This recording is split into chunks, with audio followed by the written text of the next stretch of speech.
disappeared. I mean, not literally. I don't know if there are still drones flying, but nobody's really talking about it. What is your synopsis of that with your experience in that field and just what you're seeing and what you're hearing? Yeah, so it's hard not to put your pulse on a psyop in this circumstance, just because of the way the narrative developed early. They said they didn't know, and then it might be UAPs, and they didn't know what adversary it was. And from a person that has spent so many years in the DoD develop counter UAS or other payloads or sensors that we put on Group 1, Group 2, which is the smaller drones, I just knew that was not accurate. The DoD knows what's in our skies. We know, what we call spectrum effects, which is how to sense drones in our skies, how to detect them. And so when it comes to the narrative, for sure,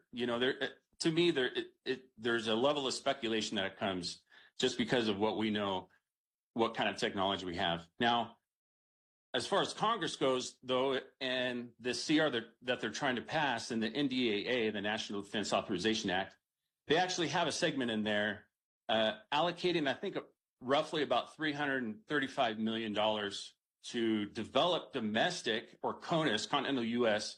technologies on bases. There's an effort to do some collaboration with ARO, the ARO office within the DoD, and then also money towards doing collaborations with local police and law enforcement. So to me, from my perspective, I think this is a long time coming. When you look at threats and you look at from the perspective of the DoD, we look at threats, we do what's called risk mitigation, and we also do vulnerability assessments when it comes to our assets or our bases.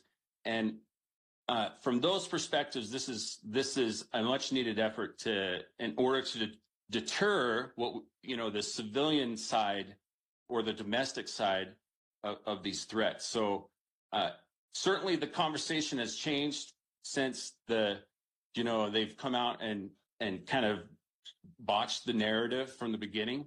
But I'm glad to see that there's more legwork on as far as implementing deterrences within CONUS, continental U.S.